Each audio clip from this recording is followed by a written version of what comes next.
Welcome to Seminole Sidelines. We are live Monday Night Football schedule discussion. The 2023 ACC football schedule is out. We will go through the ACC schedule month by month, starting with September. I'm joined by Kurt Weiler, senior writer with the Osceola, Jerry Cutts, our publisher. I'm Bob Ferranti, the editor of the Osceola. We'll have more guys jumping in later. Let's start. We knew how this schedule was going to start, right? We start in September, Sunday, September 3rd, at Orlando against LSU. Of course, it's the big matchup. It's probably the best non-conference matchup in the nation. Followed September 9th. It's a short week, Southern Miss. September 16 at Boston College. And September 23rd at Clemson. So two tough back-to-backs, but then you get the bye. September 30th. Again, remember, this year's schedule, just one bye. Last year you had the two byes because of that week 0 early start. But guys, start with you, Kurt. Immediate reactions to September and how this could shape up for Florida State. You're going to have a lot of preseason hype, and you're going to get put to the test on that right away. To be sure, I mean, we knew LSU obviously, and we knew that was going to be probably a top 5, top 10-ish matchup. Both those teams in that range. Florida State, I mean, it's funny. Florida State in a lot of the preseason polls ranked higher than Clemson, but going to have to go prove it early in the year, like you said, and that's probably the first true hostile atmosphere going into, nothing against Boston College. And I think LSU, we'd imagine, will be a 50-50-ish game down in Orlando. So definitely, will probably be the first hostile atmosphere of the season. But I think the plus side to that is I think it's a good year to play Clemson early, first off. And also, I think you've got a team who, yes, you're going to have some new pieces here and there, but for the most part, it's a team that's been in those atmospheres before, has experience. You're returning a lot, and you added a lot of guys who have experience in the SEC or elsewhere in the ACC, and I think that helps handle that for sure. You know, Jerry, my immediate thought here is, if you're a Florida State fan, you want to start 4-0. You always want to start 4-0. But if you happen to trip up here and you go 3-1 in September, and let's say one of those losses happens to be Clemson, well, with the no division format anymore, you can still make that run to the conference championship game. You have time to recover, especially from an early loss. Jerry, your thoughts on the September schedule? Yeah, I think the same thing, Bob. You could lose to LSU, and if you come back and run your schedule, you have a chance to be in the championship playoffs. So it's a little bit forgiving in that because you catch those two big games early. But the September schedule is good. I like it.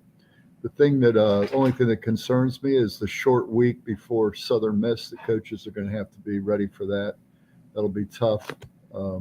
After playing LSU, you'll probably have some guys that are going to be a little banged up. And then you're going to have a short week on top of it. But the other thing I was going to say, the only thing that I don't like from a fan standpoint is playing 3 games at home in a row in October. That's never good. I'm speaking not only as a guy that used to live in Orlando and drive up for games. It's hard to do it 3 weeks in a row.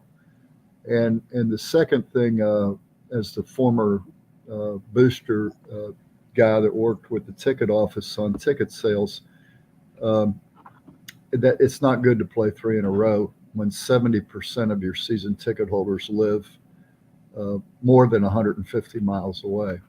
So I think if FSU could redo, get one thing changed on that schedule, it would be the October stretch of 3 straight home games. So we haven't seen 3 straight home games since September of 2012. If you can remember, that was 4 straight home games. And September is even worse because you potentially have a noon or a 3:30 mixed in. So the heat, the humidity is even worse on the fans. Jerry, how important would a really good September start then be for fans to say, yes, I'm going to commit to those, let's say 2 or 3 trips up to Doak? If you see wins, if you see success, how much more willing are you to make that trip? Yeah, you'll definitely see more come if you're winning, no doubt. I think that everybody's different, so let's start there. But if I was to stereotype it, I would say people would cherry pick and not come to the Syracuse game in the middle of the donut. They'd come, take a week off, which would be the Syracuse game, and then come for the third one in a row. Is probably how they'll do it. Now, FSU will try to program that. And I'm told, I talked to people today over in athletics, that things like homecoming, Parents' Day, and Military Appreciation Day, those will be announced either later tonight or in the coming week when those dates will be. But you can kind of make the Syracuse game more attractive by making it one of those 3 dates, It's unfortunate that I think you look at that 3-game stretch, and it's not even like one of them is a Miami or is a Clemson or is kind of a marquee game that people are going to say, I need to be at that one. We've talked about, this is not the best home slate. I think some people in FSU's administration may tell you that candidly, especially, I think the saving grace is the expectations around this team are going to be high. I think we think it's quite possible that FSU team is 3-1 or better coming out of September, going into that homestand. And if they're 3-1, if they don't lose kind of 2 games in September, they're probably still a top 10 team. Right. And so people will, that does increase the likelihood. If you had a 3-game homestand last year, like early last year before we knew, or in 2021, that would be a much tougher sell. It will definitely make things a bit tougher. But like you said, I think putting a parents' weekend on one of them or a homecoming on one can offset some of that. I do want to talk a little more about, and I kind of want y'all's thoughts on the matter. I think, what do y'all think about the Clemson game being where it is? I think it's a pretty big benefit to Florida State, which comes into the year with an established team, while Clemson will less so with a new quarterback, essentially. I know he played the Orange Bowl, but I think that was his first career start. And a new OC who I know is highly regarded, but it's not always the easiest thing. It doesn't always click like that when you're integrating an offense. And I looked, Florida State plays LSU first, which is tough, but it's also kind of, I think it is a game of that caliber. Clemson's game before Florida State are at Duke and then home against Charleston Southern and FAU. So they'll kind of get thrown in the deep end a little, I would think, against Florida State, as to where Florida State's already been in the deep end a little bit with that LSU game. So I guess, what are y'all's thoughts on that being where it is? Let me throw one more wrinkle out at you. What if both teams open 3-0 and that's game day at Clemson week 4, because Florida State's knocked off LSU, is probably a top 10 team. Clemson, who knows where they're going to start off, could be top 10-ish, maybe top 15-ish, but this kind of feels like that's going to be a hype game, a pressure game, and it's going to lean on maybe who's got better leadership, better maintained, stabilized quarterback play. To your point, Kurt, Klubnik has only played a handful of games, and he's got incredible talent, but that will be one of his first high-profile type of games. But that one does feel like the loser will still have a really good shot to put the pieces back together, but the winner will have some good momentum. If that is Florida State, we'll have a bye week coming out of that Clemson road trip. Jerry, your thoughts there? Yeah, yep. That bye week after Clemson's a good one. I'd rather have it before Clemson, but I'll take it after Clemson too. But you wouldn't want it in week 4 and have 9 straight games after that. I think eight's already a little on the lopsided split, where kind of the back end's longer than the front end. It given on paper doesn't look to be as tough. But I think another wrinkle to this, I think it was intentional by the ACC. I think we might start seeing this game earlier more often, simply because they've never been able to play each other in the ACC title game. They now have to worry a little about, and I would say worry, I think we all think that's going to be the ACC title game at this point, looking ahead to next year. I think we all think those are kind of heads above everyone else in the ACC, Florida State and Clemson. So I think we might see that game start being in September more often, just because you don't want them playing in early November and then playing in late November, I guess early December. So I think it may be a more permanent spot on the table. Yeah. So, one of the things I wanted to say in talking to some of the FSU athletic officials today about the schedule, of course, they wouldn't tell me what it was, but I already knew. But they couldn't confirm anything. But here's the thing that you have to realize as a fan when you look at this is that in any given year, the schedule is not going to be perfect, right? I mean, in every year, there's going to be something about the schedule you don't like. But as you look at it, you say, well, we have not a good schedule this year, a home schedule. And that would be a true statement. Nobody would deny that. But what you have to look at is over a period of 10 years, how does it even out? And there's going to be years like we had last year where we had, several, we had Clemson and Florida at home, pretty good schedule, and we'll have that every other year.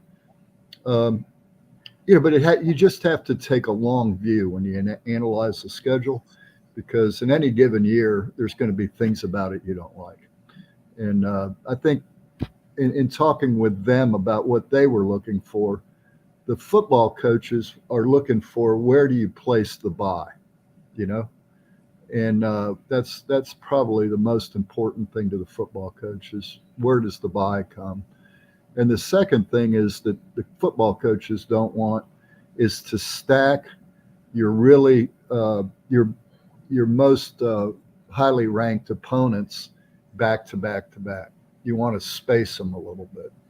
And let's talk about that with the schedule. How well spaced are they? You got LSU in week 1. Yeah. Clemson in week 4. Miami comes week 7. It's your 10th game. No, you have in your final 3 weeks, you have Miami, North Alabama, Florida. Okay. So, yeah, I mean, we don't know what to really make of those rivals, I would say, but in that way, it is pretty spaced. I mean, I think things can change. These teams, as they look now, aren't going to be how they look come when Florida State plays them. Right. But I think you look at this. I mean, when you used to have NC State every year, when you used to have Louisville every year, it looks lighter on paper because of that. It's not to say Pitt can't beat Florida State at Pittsburgh. It's not to say Wake Forest can't beat Florida State at Wake. I mean, upsets happen. But I think when you look at it, I think if you look at it now, I think Florida State is probably favored at the moment in its last 8 games after that Clemson game. That might be, I mean, as things stand now, the last time they're an underdog all year. Yep. I think Pitt might be that team that could be very easily top 20 by the time they play. And that's maybe helpful too, because you're getting into your CFP standings releases on Tuesday nights. As you get into November, you might want a marquee type of matchup that attracts eyeballs.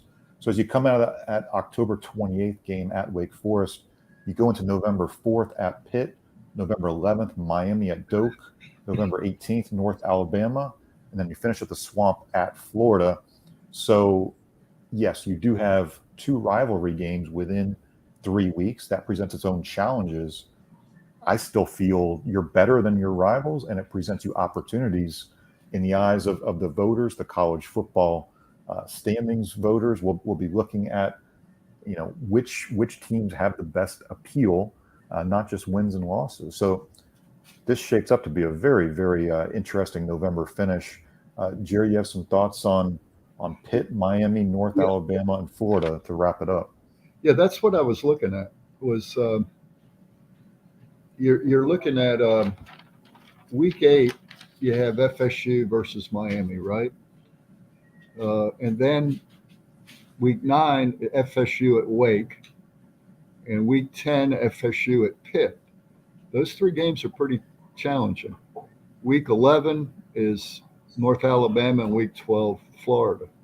So you've got 1, 2, 3, 4 very difficult games within 5 weeks.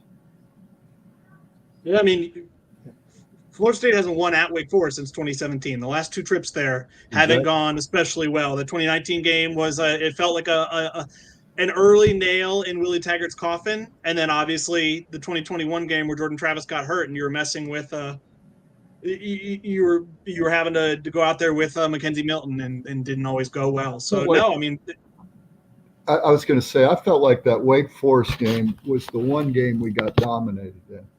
Yeah. Both last year and in 21. Well, and truthfully, whereas you're getting Clemson early, and I think that's a good thing, Wake's also replacing the quarterback.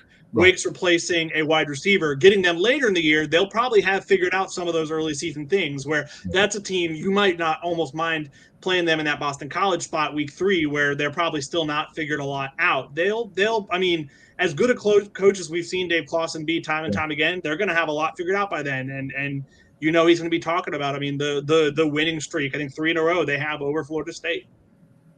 Yep. Hey, let's discuss. I'm always curious about the toughest back-to-back games when I look at these schedules. And we talked about how tough that October was for Florida State in 2022. You had Wake, NC State, Clemson. You look at this 23 schedule. I see at Boston College, at Clemson in September. We see at Pitt, and then Miami in November. Do you guys have a most challenging back-to-back when you look at this schedule? You do. Yeah, I mean, it's probably either at Wake and at Pitt, like we were just talking about, the back-to-back road trips, or you may even throw there. I mean, we'll see what Duke is. Duke at home and then at Wake. I mean, that's I think one of those three teams. Excuse me for laughing. We would have found that hysterical if we'd have said that 20 years ago.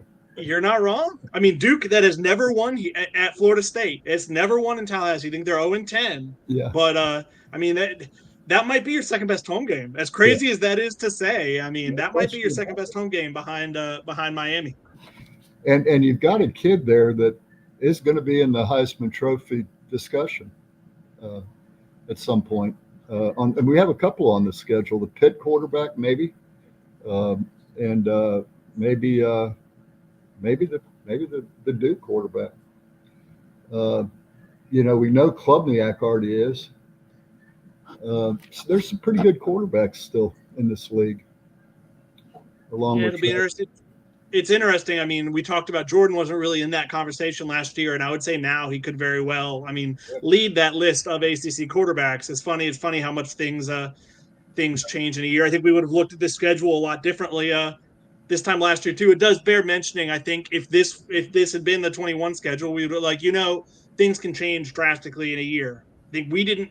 I didn't feel especially confident Florida State could beat both Miami and Florida last year. I didn't feel especially confident they could give Clemson a game. I didn't feel especially confident. I mean, I would have thought Duke would be a cakewalk. I would have felt good about or better about Wake. So, I mean, it does bear mentioning. I mean, with another portal window, Miami was like a preseason top 15 team last year. We saw what they became. Things can change, but yeah, it's going to be interesting to see how things unfold for sure. All right, let's wrap up with this one. I know, Jerry, you've made all the road trips around the conference, at least most of them. You've got some really good road trips this year at Pittsburgh in November, at Boston College in September. If you've looked, the Red Sox are in town on the early side of that Saturday home game up at Chestnut Hill. So if you want to catch the Red Sox, you got to be there a few days early into Boston to make that dream trip. But Jerry, you've been on a lot of these road trips. If you can only pick one road trip, which city or stadium or game day tailgate, what's the best in your view? For tailgate, I would definitely say Clemson. Oh yeah, that's an easy answer on that score. As you said, Bob, Boston is a lot of fun, but I really like Pittsburgh as a town to travel to. Italian heritage and getting up there and eating good Italian food, as you know, Bob, you grew up with that taste in your mouth. But Pittsburgh's got some really fantastic places to eat. So, and that grocery, the market, I think it's called Market Street, where you can go into all the delis, and it's incredible. So yeah, that lot of good places to choose from. There is one place that's not worth a damn to visit, and that one is about 150 miles south of us. Oh boy! Back on a Saturday, we probably should mention. I mean, after that Sunday LSU game, it's Saturdays the rest of the way. We kind of saw 2 Friday games last year. the Sunday game early. We kind of saw it too. There was some weird rhythm stuff with the Florida State schedule this year. They're going to be in a rhythm just with being able to go Saturday, kind of keeping things normal. It's not the best for us and our ability to watch other games, so it's kind of nice in a way to have a Saturday or two off. But yeah, I think it'll be nice. And I mean, you talked about a Pitt, some good memories from the last trip up there. It's pretty crazy. I mean, we were talking about it on sidelines earlier today. It's been 10 years. Thank God for the 3-3-5 where or 3-5-5 where things are about to start happening a little more frequently. Yeah, I have a cousin that lives up there, and when we played there in 13, I thought, oh, this is going to be great. I can get to come see my cousin frequently. Yeah, once every 10 years. That's not frequent enough. No, not at all. So, I think we'll kind of wrap up there, guys. Lots to look forward to. As Jerry said, we'll hear some announcements soon as far as Parents Weekend, homecoming, kind of filling in the blanks as far as which weekends you may want to come up to visit a student if you've got one on campus, or just make your plans to visit friends and family near Tallahassee. But that's it. That's the 2023 FSU football schedule. Get your flights, get your rental cars, get your hotels, get it all ready. Plan your weddings, or critique your friends who are getting married in the fall. Critique them if they've decided to try and do any date outside of September 30th. That's the Florida State bye week. But thanks, guys, for joining us. You got 3 friends getting married. You got three friends getting married that day. You got to pick. Everyone's going to be picked that day. You got to choose your best friend. Can you be a wedding crasher and just go from wedding to wedding? If they're all in the same city, that'd be lucky. Yeah. All right, guys. Well, let's put a wrap on that one tonight. We'll be back Wednesday, 12:30 p.m. We'll have lots to talk about on Wednesday. Baseball interviews on Tuesday. Patrick Surtain, the new defensive backs coach, will be talking Wednesday morning, as well as a couple of the 3 high school early enrollees. That's Brock Glenn, Lucas Simmons, and Hakeem Williams. So plenty to discuss on Seminole Sidelines Wednesday, 12:30 on the Osceola YouTube, Facebook, and Twitter. If you're looking for all of our coverage of Florida State athletics, football, recruiting, we got message boards for both basketball, baseball, softball's going to be cranking up soon. So we'll have plenty to cover in the coming weeks. Thanks to Kurt. Thanks to Jerry. I'm Bob Ferranti. We'll see you Wednesday.